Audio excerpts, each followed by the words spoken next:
দুজন senior leader আছে, কোনো কিছু যুক্ত করার থাকলে নিশ্চয়ই যুক্ত করবেন। আপনার ওই নেশা বাণিজ্য কেন্দ্র বা নেশার ওদের ডেনে পরিণত হয়েছে, এটা সেই সময় আমরা বলেছিলাম, আমি বলেছিলাম অন্তত তার জন্যই তো সম্পর্ক রাখতে পারিনি, সম্পর্ক ছেড়ে চলে এসেছি। আমি তো বলেছি এই মেয়র সাহেবকে এগুলিকে পুনর্নির্মাণ করে সময় উপযোগী মার্কেট করে সেখানে হকারদের বিকল্প পুনর্বাসন করা যায়, এ না করে আজকে উচ্ছেদ করছেন আপনি, বলতে দ্বিধা নেই। আপনি উচ্ছেদ করে ঠিক আছে, মানুষ চলাচল ট্রাফিক ব্যবস্থা সচল রাখা, এর জন্য ওই ফুটপাত মুক্ত করা জরুরি, আমরা এর বিরুদ্ধে নয়। কংগ্রেস বরাবর আমরা উন্নয়নের পক্ষে, কিন্তু একদিন পর আবার যখন বসিয়ে দিচ্ছে সেই জায়গায়, সেটা কিসের বিনিময়ে হচ্ছে? কেন সেখানে নজরদারি নেই? আপনারা তো ট্রিপল ইঞ্জিন, আপনাদের হাতে তো পর্যাপ্ত অর্থ আছে, লোকবল আছে, ওই সমস্ত কিছু তো ওই সময় ছিল না, অনেকটাই নিয়ন্ত্রণে ছিল।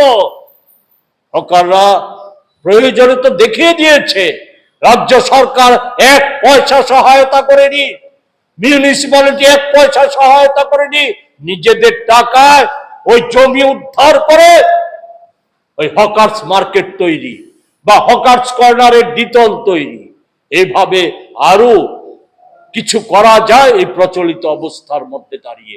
তাই আমরা আজকে যে বিষয়টা বলতে চাই যে আগরতলা মেয়র সাহেবকে আরেকটা কথাই জিজ্ঞেস করব, যে আপনি উদ্ধার করছেন, প্রভু বাড়ির পুকুর উদ্ধার করছেন, জমি উদ্ধার করছেন, সরকারি জমি উদ্ধার করছেন, ভালো কথা, কিন্তু 16 কোটি টাকা উদ্ধারে কোনো ভূমিকা নেই কেন? কি রহস্য? 16 কোটি টাকা কার?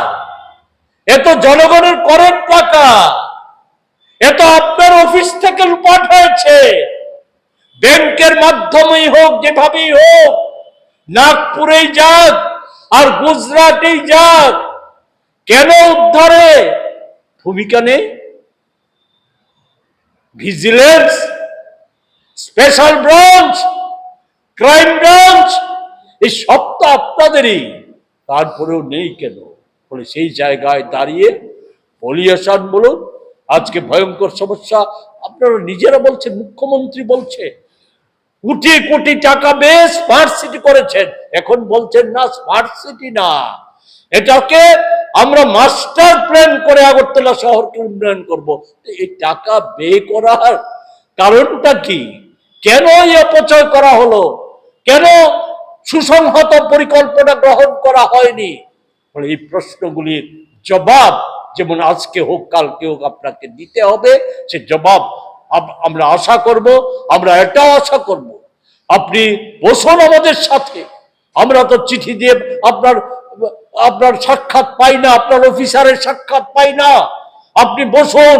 মশার জন্য মুখ্যমন্ত্রী বিধানসভায় বলে দিয়েছেন 10 কোটি টাকা দেওয়া হয়েছে, ম্যালেরিয়ায় উত্তর পূর্বাঞ্চলের মধ্যে ত্রিপুরা প্রথম। আগরতলায় ম্যালেরিয়ার প্রাদুর্ভাব বাড়ছে, মশার উৎপাত বাড়ছে, নানা ধরনের ডেঙ্গু এই সমস্ত রোগের প্রাদুর্ভাব বাড়ছে। বসুন, আলোচনা করুন, আমরা আমাদের প্রস্তাব দেব, গ্রহণ করার মতো হলে গ্রহণ করব, বর্জন করুন। অন্য দিক থেকে এই কথা বলি শেষ করব, আমাদের যে আসন্ন ধর্মনগরের বিধানসভা নির্বাচন এবং এডিসি নির্বাচন, আমরা ইতিমধ্যেই লক্ষ্য করছি যে এই নির্বাচনকে প্রহসনে পরিণত করার জন্য একদিকে সরকারি উদ্যোগ, আরেকদিকে দলগুলির শাসক দলের উদ্যোগ, এই দুটো উদ্যোগ ইতিমধ্যে শুরু হয়েছে। নির্বাচনী বিধি লঙ্ঘনের যে সুনির্দিষ্ট অভিযোগ, সেই অভিযোগ জানিয়ে আমাদের পক্ষ থেকে আমরা গতকাল নির্বাচনী আধিকারিকদের সাথে এবং আমাদের দেশের মুখ্য নির্বাচনী কমিশনারের কাছে আমরা চিঠি পাঠিয়েছি।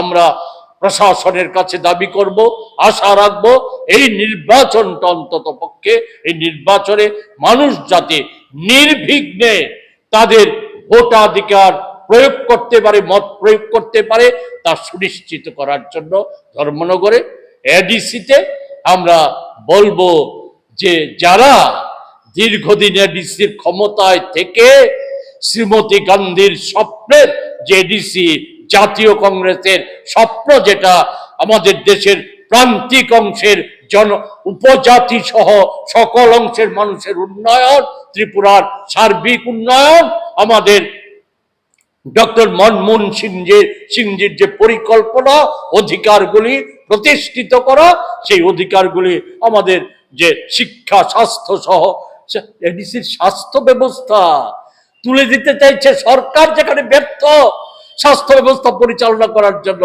এডিসির স্বাস্থ্য ব্যবস্থা তুলে দিতে চাইছে। ফলে এদেরকে পূর্ব